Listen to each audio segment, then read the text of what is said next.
Indeed, energy prices have increased. They increased in the first part of the year, and they have been very volatile, peaking about a month ago, now stabilizing.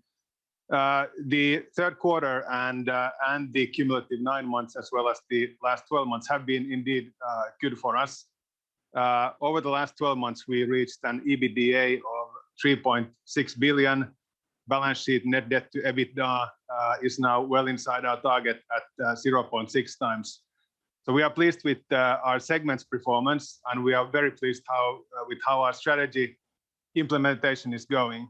We have been rotating assets, we have been decarbonizing our fleet actively, and we have been able to have our assets available and efficiently in the market when the energy prices have been in our favor. I want to get into that change in the portfolio as you move from decarbonisation towards renewables, and there's been a huge conversation and playing out in the marketplace, and now that's seen further momentum with COP26. How is that creating a better environment for you as you're trying to bulk up in renewables?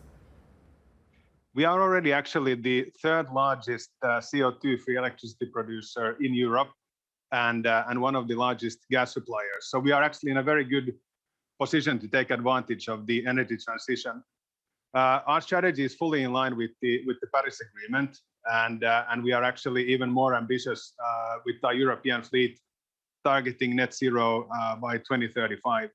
Our target in the next 5 years is to invest 3 billion euros, mostly in renewables, increasingly clean gas, and flexibility, storage, availability, security of supply.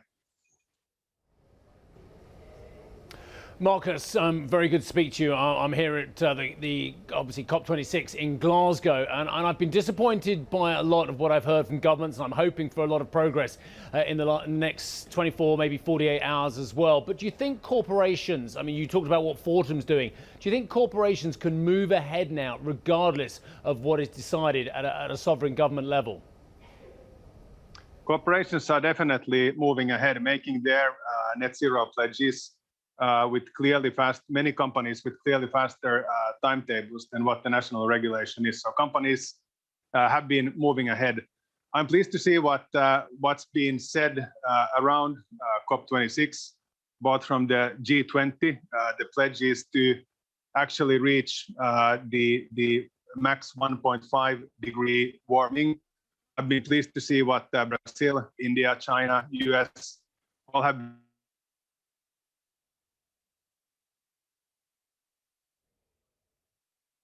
We need is predictable and ambitious regulation and politics. And then to make the energy transition happen, we need zoning, permitting for transmission lines, acceptability for renewables. We need transitional gas for the flexibility to actually allow all the renewables to come to the market and provide the security of supply. So there are many pieces of the puzzle. EU taxonomy is one of the things that we are now following very closely.